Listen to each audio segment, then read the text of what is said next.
Run through lang. Of course, get lang dito. Okay. So for the blood composition, now we have your formed elements, which is 45%. Ano yung mga formed elements natin? We have your RBCs, WBCs, and platelets. And what is the other term for RBCs? Erythrocytes. Erythrocytes. How about your WBCs? Leukocytes. And your platelets? Thrombocytes. Oh, that's your thrombocytes. Among the three, sino yung walang nucleus? RBCs. How about the platelet? Platelets. Ano ba si platelet? Is it a cell? Fragments. Sure. Pabalik kong tawag na eh. Very good. Platelets are actually fragments of your Macrophage. WBC? Macrophage. Macrophage. Your platelets or thrombocytes are actually fragments of your megakaryocytes. Okay, remember your megakaryocytes cannot pass through your bone marrow, right?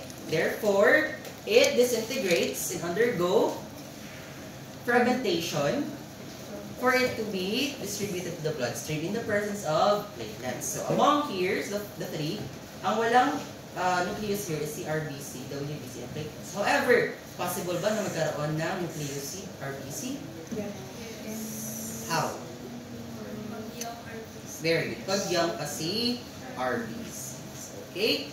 How about the fluid component? It's 55%, no? Water is 92%, protein is 7%.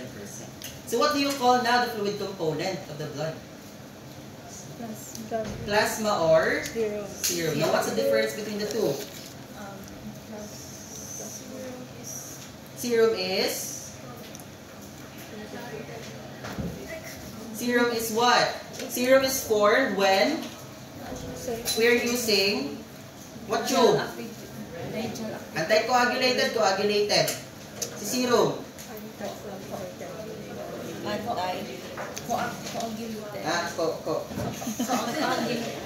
Sige. Serum is formed pag may gel activator. Sige. When serum is formed, kailan ba nag-form si serum? We're using coagulated, anticoagulated. Using your coagulated. Mean to say, undergo coagulation. How about plasma? Anticoagulated. Of course, you're anti-coagulation. True. Okay? Beside that one, what is the difference in terms of composition of the two? One is the presence of what? One, wala siya nun. What's the difference besides coagulated yung isa anticoagulated? Based on the composition. Idea? May idea? Walang coagulation factors. Pwede. You can consider that one as coagulation factor. And what exactly is that? Yes? Ano? Fibrin? Very good. Fibrinogen. So, sino ang may fibrinogen among the two? Zero. Okay. Of course, guys, no? It is your plasma that contains your fibrinogen. Bakit? As I mentioned a while ago, fibrinogen is actually one of your coagulation factors or clotting factors. So, pag gumamit tayo ng coagulated tube, nagka-clot ba sa sample? Nagka-clot, yes or no? Kasi coagulated. Nagka-clot. Therefore, nagagamit natin si clotting factors, including si fibrinogen. So, wala na si fibrinogen sa serum. However, since we're using anticoagulated tube and using plasma, nagagamit ba si fibrinogen and other clotting factors? Hindi. So, merong fibrinogen si plasma. It's one of the difference between serum and plasma. Naintindihan? Yes. No? Yung mga interns, hindi ka balo si difference ana. Simple. Lumabas yan sa board exam, guys. Okay? After centrifugation, no, especially when it is anticoagulated, there are different layers in your blood sample. From the top, of course, you have your anticoagulated, syempre, plasma. And always observe, meron siya parang thin layer dyan, which is your buffy coat. Anong content ng buffy coat? It contains your WBC, your leukocytes, and your platelets. No? If you're going to ask, anong kita yung mga cells na to, the answers must be on buffy coat. And of course, your erythrocytes, referred to as your packed red blood cell. Packed red blood cell. Packed RBCs. Packed RBCs. Okay? Pag wala na si buffy coat and plasma nakasafar. Okay, any question with the components? Alam na ang difference ng serum and plasma, ha? Okay, sige. Next one.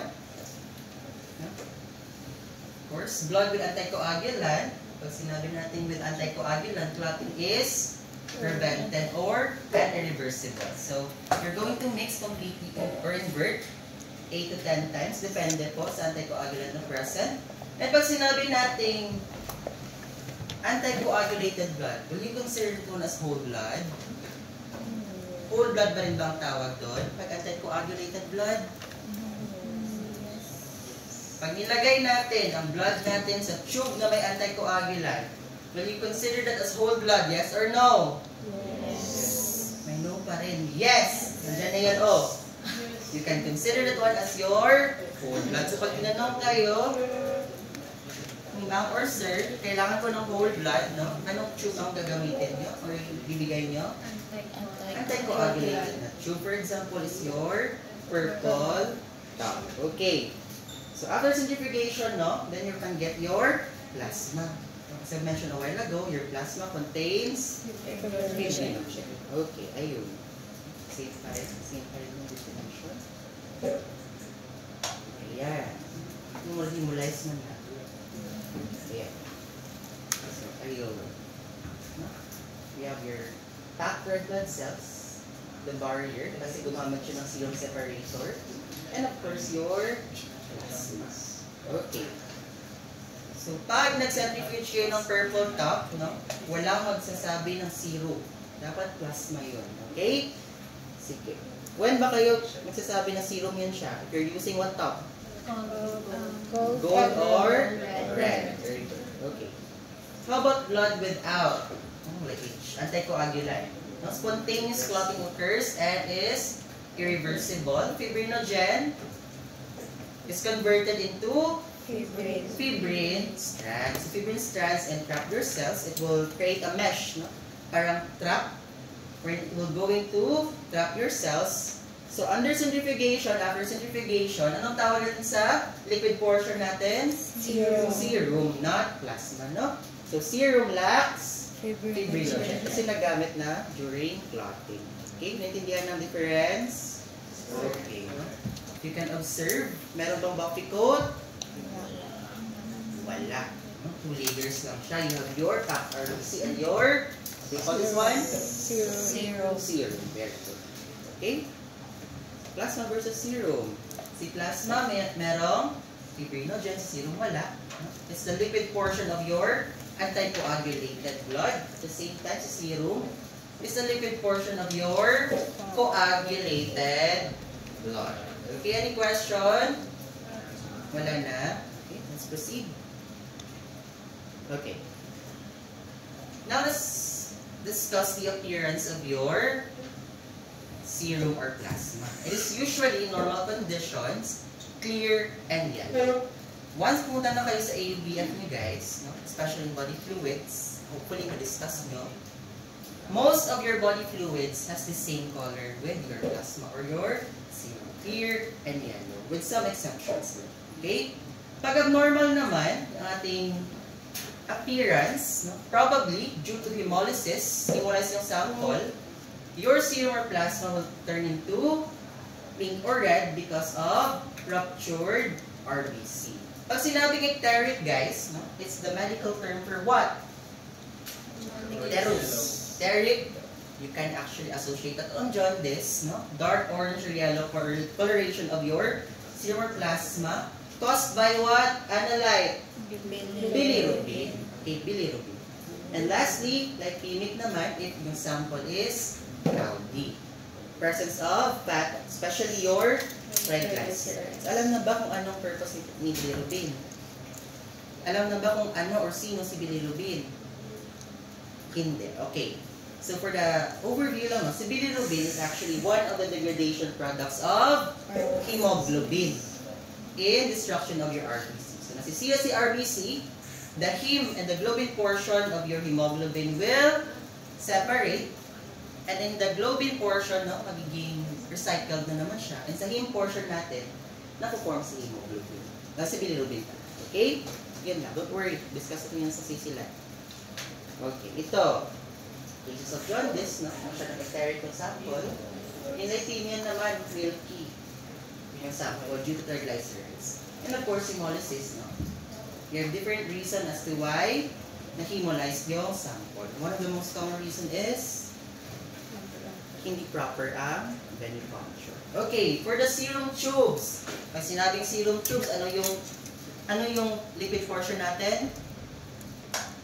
Serum plasma. Serum na ganyan tawag ko. Okay, in order for us to achieve or acquire serum samples, we have this following additives. Ano ba pag-iibahan ng anticoagulants and additive? Going back on that one. EMS2. Anong pagkakaiba ng additives and anticoagulant? Same lang ba sila? No. So, ano ang pagkaiba nila? Kabalo? Okay, very good. No? Pinsan mo na, hindi ka na mag-race. Gusto mo background noise? Okay. Tama yung sinabi na, yan, no? Your anticoagulants are actually additive. No? But not all additives are anticoagulants. Your anticoagulant is an example of an additive. So marami tayong additive, guys. For your serum, meron tayong tinatawag na gel separator, which initiates clotting in just 30 minutes. Ano ba yung tube natin na merong gel separator? Yellow. That's actually not yellow, guys. That's gold. So, yellow lang yan, pero gold na siya. Of course, you have your clot activator, with clotting approximately in 5 minutes. Sino yung may clot activator niya? Si gold meron din. Sino pa?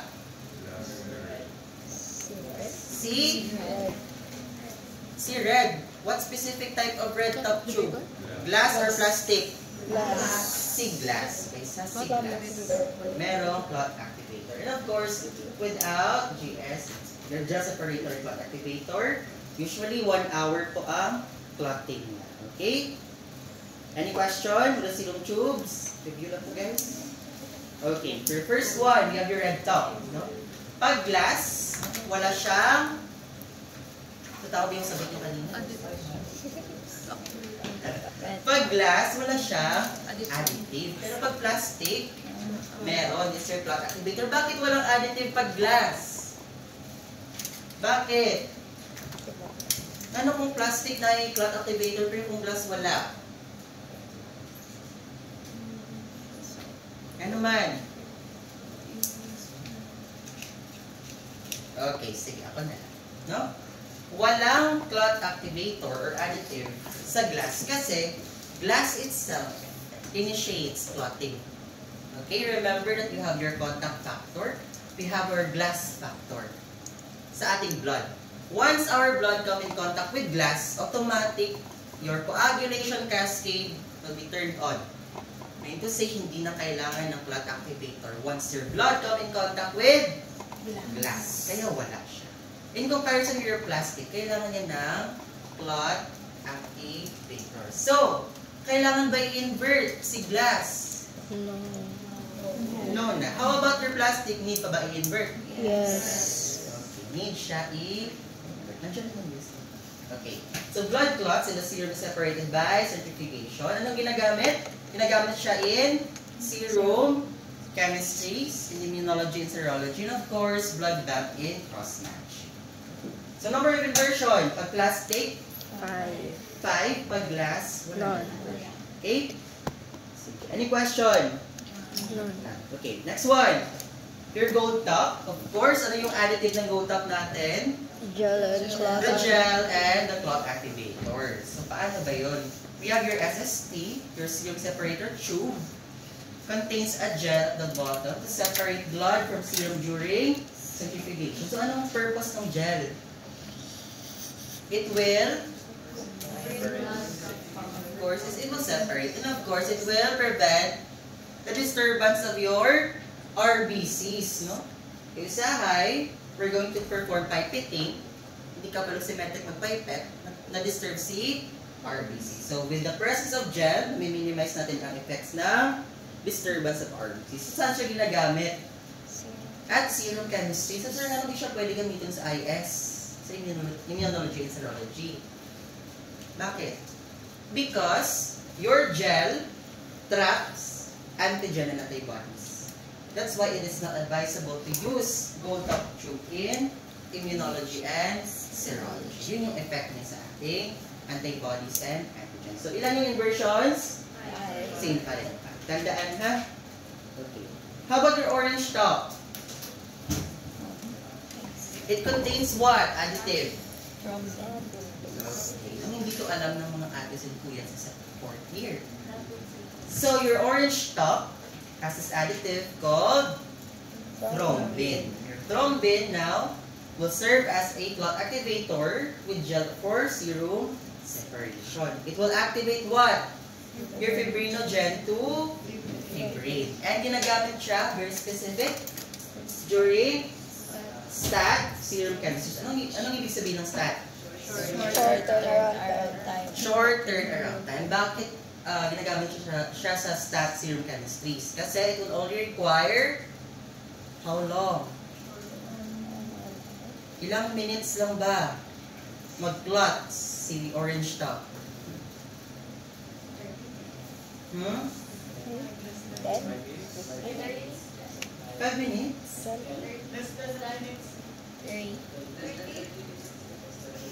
Less than? Sige, i-search nyo yan guys. I-search nyo. Dapat kayo rin. Okay, sige. And of course, for the inversion, 5 to 6 inversions. Okay? Next one. Your yellow top. Okay? Your yellow top is actually different from your gold top, ha? Same lang yun sila cover. Okay? What is the additive present? It's your SPS, also known as your sodium polyanethol sulfonate, which stabilizes the bacterial growth. Na-discuss na ba ito with Ma'am Tina? Sa PMNS, pero sa bacteria, hindi pa. Okay. So, the purpose of your SPS is to stabilize bacterial growth. However, hindi lang po si SPS ang present na additive sa ating yellow top. Meron din si ACD or your acid citric dextrose. Anong purpose ni acid citric dextrose? It will now inhibit activation of complement. Aware na ba kung ano si complement? Hindi pa, of course. Wala kang pa-IS. Okay? Your complement, guys, is one of your systems which activates your immune system. We have different complement pathways, no? Classical, alternative, and lectin pathways. So, still, ganun pa rin yung purpose niya to inhibit phagocytosis. Because we are inhibiting the death of our organism. Kasi ano yung purpose ng yellow top natin? For blood culture microbiology. And ACD is there to prevent the death of our microorganisms. Okay? So for SPS, for blood culture microbiology, and ACD is used in HLA, your human leukocyte antigen tissue typing, paternity testing, and DNA studies. Okay. Familiar with HLA? Hindi pa. First time na encounter. Sige lang. Okay. For the number of inversion, your SPS would require how many? 8 to 10. Of course, your ACD will also require 8 to 10 inversions. Any question with yellow tops? None? Okay. Sige. For your blood cultures naman, no? Nakakita na ng blood cultures in real life?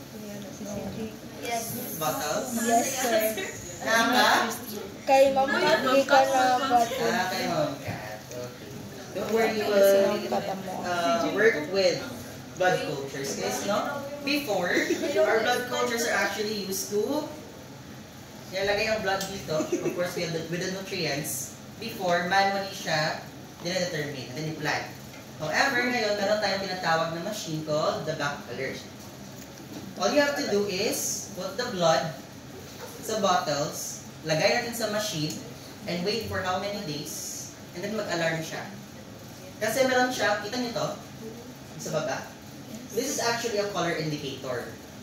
Once there's a presence or growth of bacteria or microorganism dito sa ating bottles, this will detect changes sa ating mixture. And once merong changes, especially with the pH, mag-change ng colors to sa baba. Therefore, madedetect ng ating machine, and pag mag-detect ng machine, mag-alarm siya. Meaning to say, no, pag mag-alarm siya sa laboratory, mag-panic na ang medtech. Okay, positive for bacterial infection, probably sepsis. Okay? So, ito, basic anticoagulants and their actions. So, of course, you have your heparin. It will inactivate thrombin by accelerating antithrombin 3 and prevent formation of fibrinogen. Na-discuss na ba ito before? Na-mention ba na do you have different types of heparin? Sodium, lithium, and ammonium heparin. Okay? So, the purpose of having different types of heparin is for a specific test. Don't worry, no? We'll dig deeper lang muna. Kasi overview lang to guys. Review lang. Next one is your citrate. No? Forms calcium salts in a non-ionized form or soluble complex. I've mentioned last meeting, when you hear the word ionized, is also synonymous to what? Pag sinabing ionized. Salt? Iodized yun guys. Pag sinabing ionized, positive.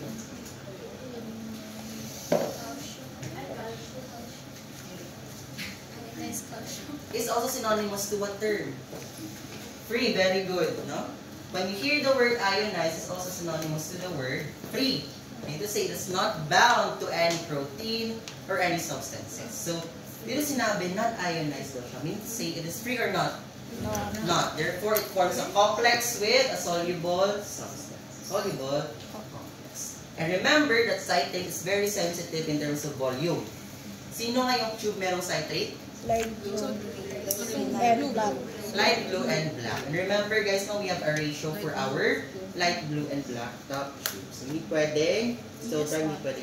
And of course, your anong EDTA? EDTA. No? What does EDTA stands for? Ethylene acetic acid. Of course, it traps or binds calcium, preventing coagulation or participation in coagulation cascade. Kasi calcium, guys, it actually a requirement in our coagulation cascade to take place. And lastly, your oxalate, no? Form a weakly dissociated calcium component. Same time. Okay, your green top. Ano yung additive? You have your sodium heparin and lithium heparin. Whenever meron pa tayong ammonium heparin, na siya nasali. Your mode of action, it will activate your fibrinogen to fibrin. Of course, dito na siya guys. Nakita nyo? For lithium level, you're going to use sodium heparin. So sir, bakit hindi lithium heparin? Lithium yung gusto nating i-identify. Bakit hindi lithium heparin? Taas ang levels ng lithium. Okay, very good, no? We're not going to use same anticoagulant component if ganun yung hinahanap natin. Pag lithium level yung hinahanap natin, we're not going to use lithium heparin. Kasi madadagdagan yung value ng ating or amount ng ating lithium present sa ating sample. So dapat gamit tayo ng opposite, which is sodium heparin. How about ammonia level? You're going to use sodium or lithium. Hindi tayo pwedeng gumamit ng ammonium heparin. And also for green top, ginagamit natin for oxygenation level and blood pH for your blood gas. And additional guys, hindi siya na-mention. Are you familiar with this? Hindi pa? OFT stands for your osmotic fragility testing. This will now test the fragility of your RBCs under a certain pressure. If kaya ba withstand the RBC a certain pressure. And we're also using green top tube for our OFT test. This is a hematologic test. Sa hema to ginagawa. So pag tinanong kayo, ginagamit ba si green top sa hema? Yes. Anong test? Okay. May edge na kayo sa ibang section. Okay. Of course, inversion, 8 to 10 times. Okay, special considerations using heparin as anticoagulant. It's very expensive, guys. It is not ideal for blood smear. Bakit? It will create changes in WBC, and this is a board exam question. It will create a bluish background. So, hindi yun pwede. No? Maka-interfere siya under microscopy.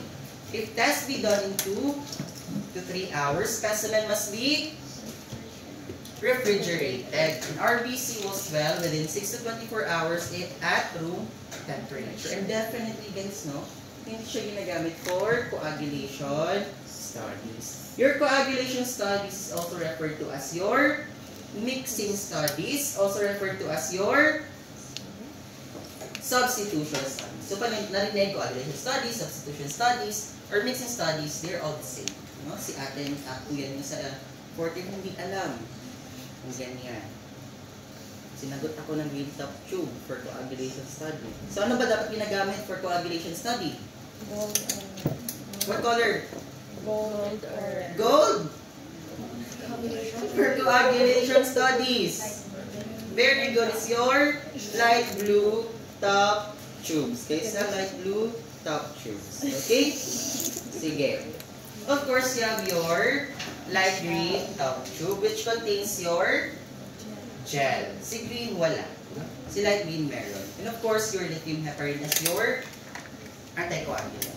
Where plasma is separated with gel at the bottom of the tube, and lithium heparin inhibits coagulation. Used in serum or plasma chemistry? Plasma chemistry. No? Kasi anticoagulated. Merong anticoagulant. Inversion, same pa rin.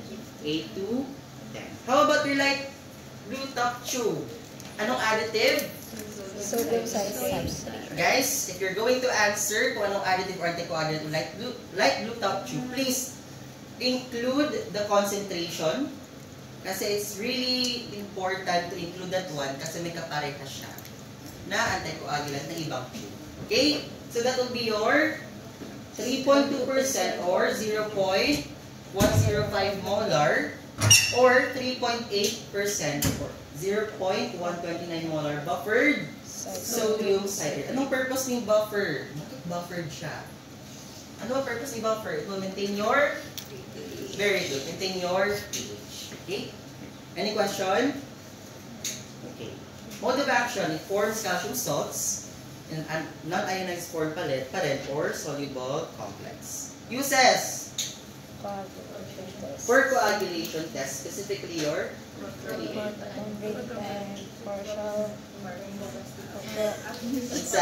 your PT, what's PT? A pregnancy test, ha?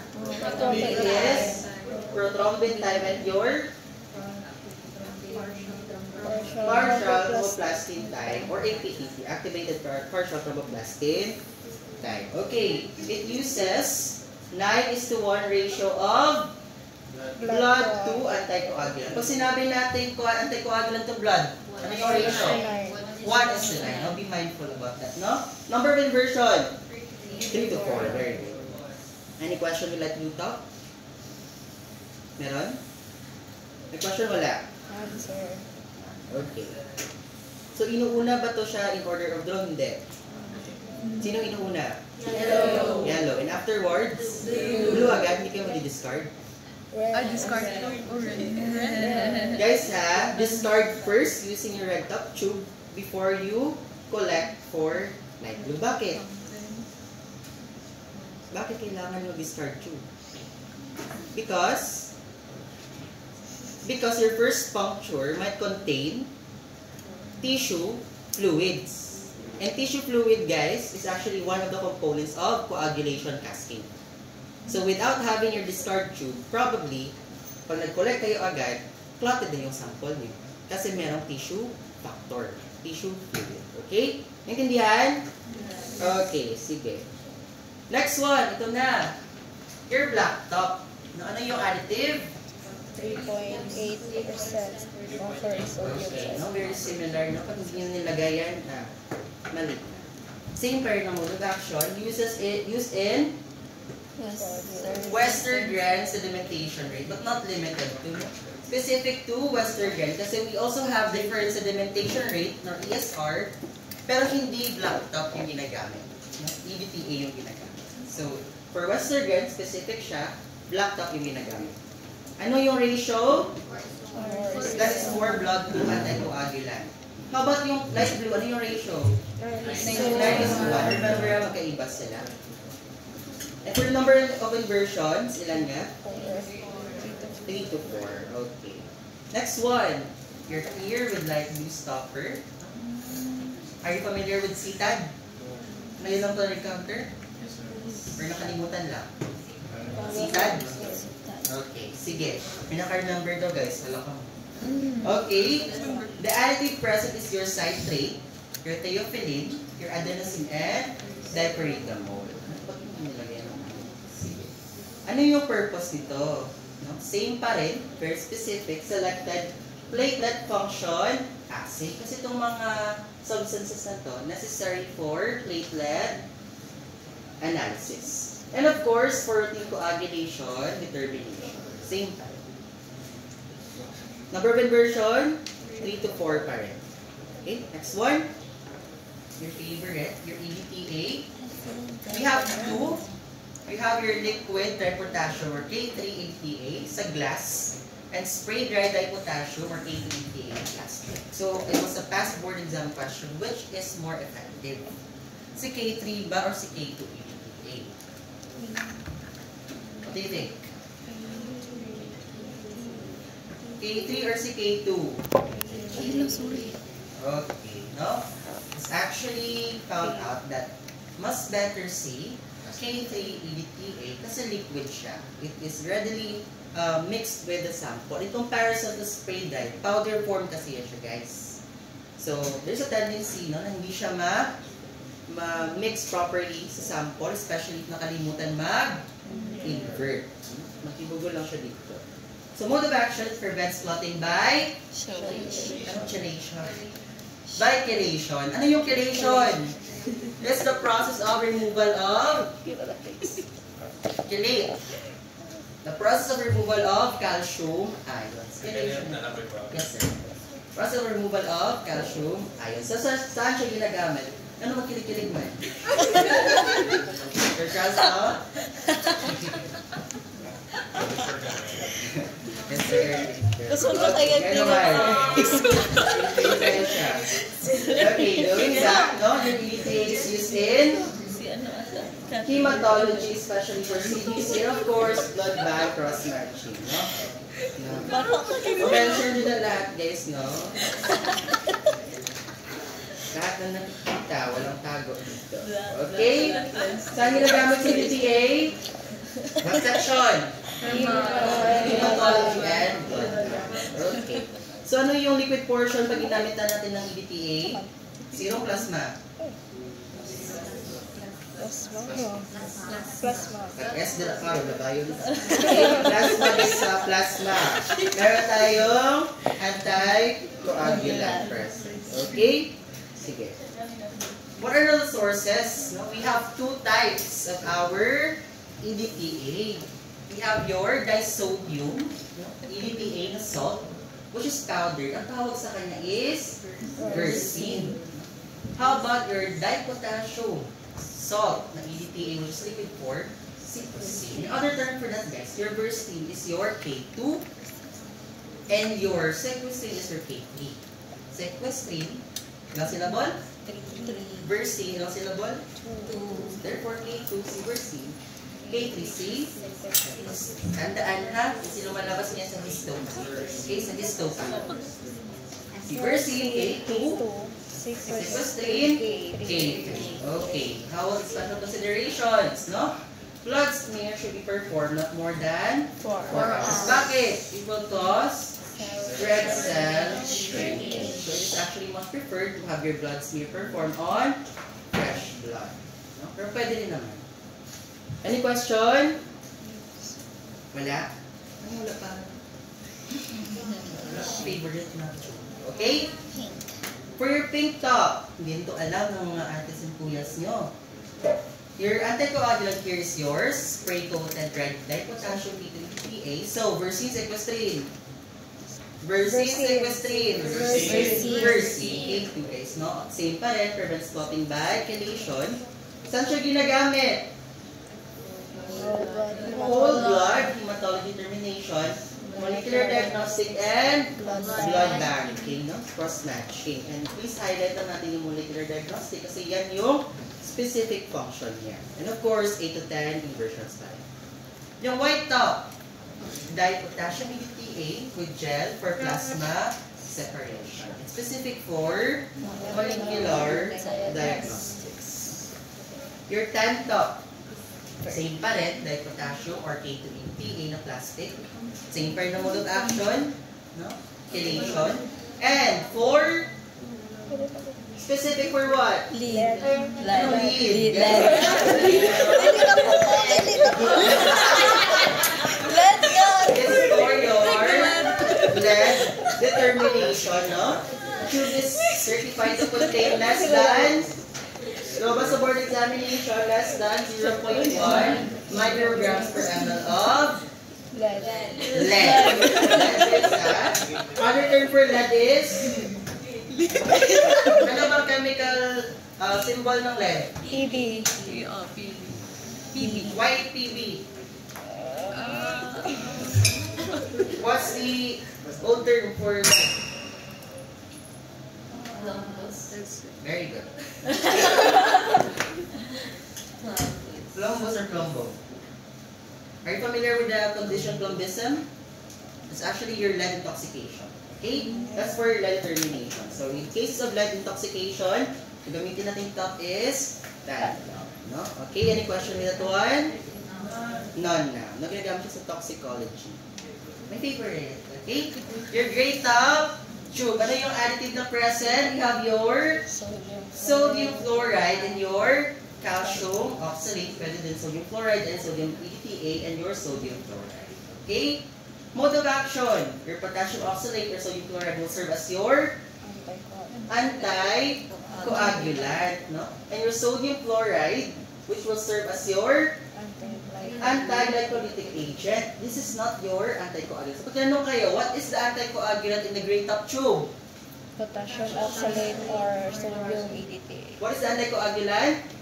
Potassium Oxalate or sodium EDTA. EDTA. Tinanong naman, what is the anti-glycolytic agent natin sa gray top tube? Sodium fluoride. Sodium fluoride. So, bakit ba siya naging anti-glycolytic agent? It will prevent what? It will prevent glycolysis by what? So, dahil mong tanong. It will prevent what? It will prevent glycolysis because it will inhibit what enzyme? Nag-biochem na kayo.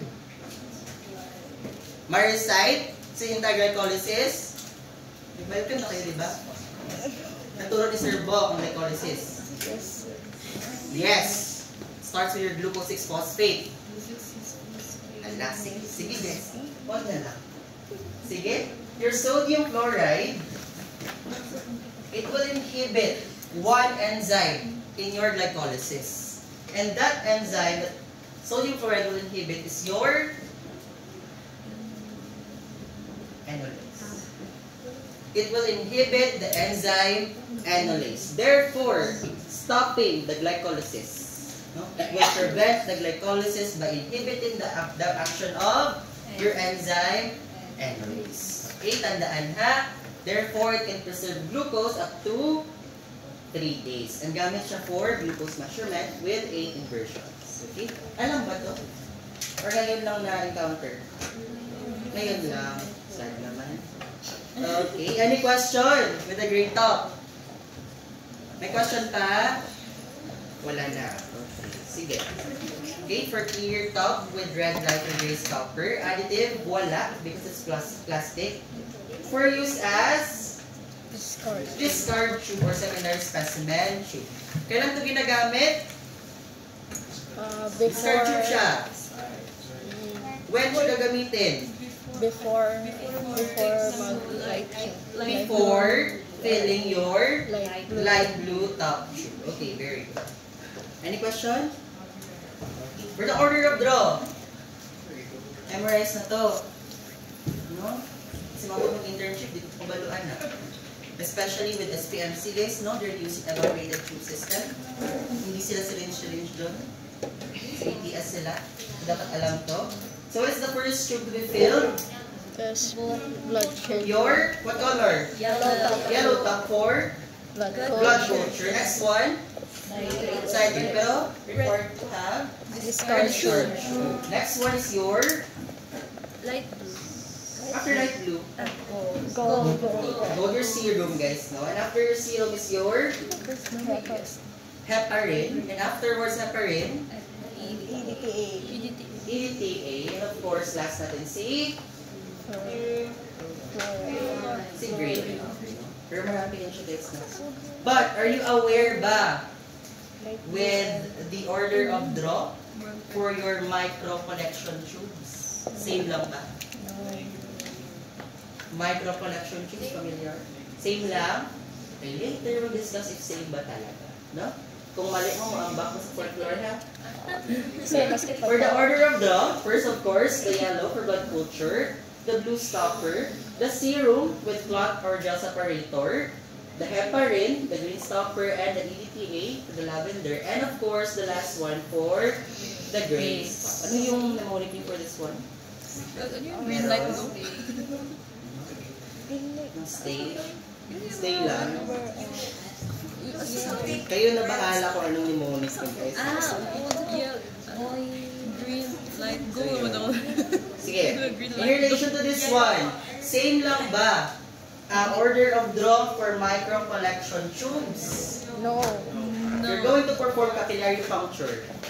No. No? Same lang ba? Kasi colors sa micro collection. We have different colors of micro collection tubes with different additive and decogens. Pero, ano ba yung proper na order of collection pag may skin puncture tayo? Familiar with the mnemonic choice?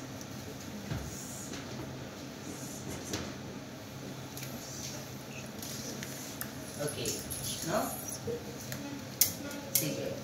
For your capillary puncture, maliliit di ba yung micro collection tube? Tama? After puncture, the first thing you're going to do is to collect for the tube for blood gases. Okay? Next one, after you collect your blood gases, you're now going to use your blood for capillary puncture to your for your smears. Okay? And next one after your smears, you're going to use for your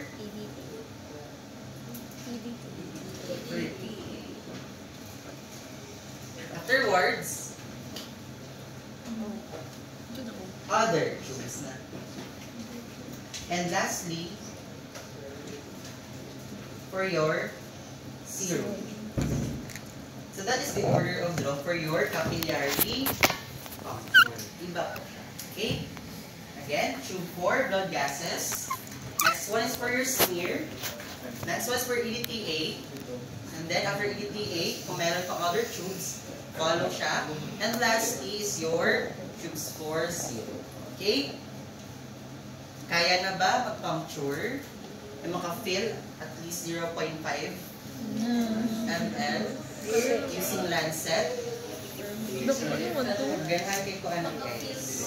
Pag pwede lang sila i-twist. Grabe. Katong gitusok ko diri per diri. Tapos isusi. Later lagi. Wow, to eh. Diri ko yung gitusok ko. Any question with our blood collection tubes? Sikat lagi diri.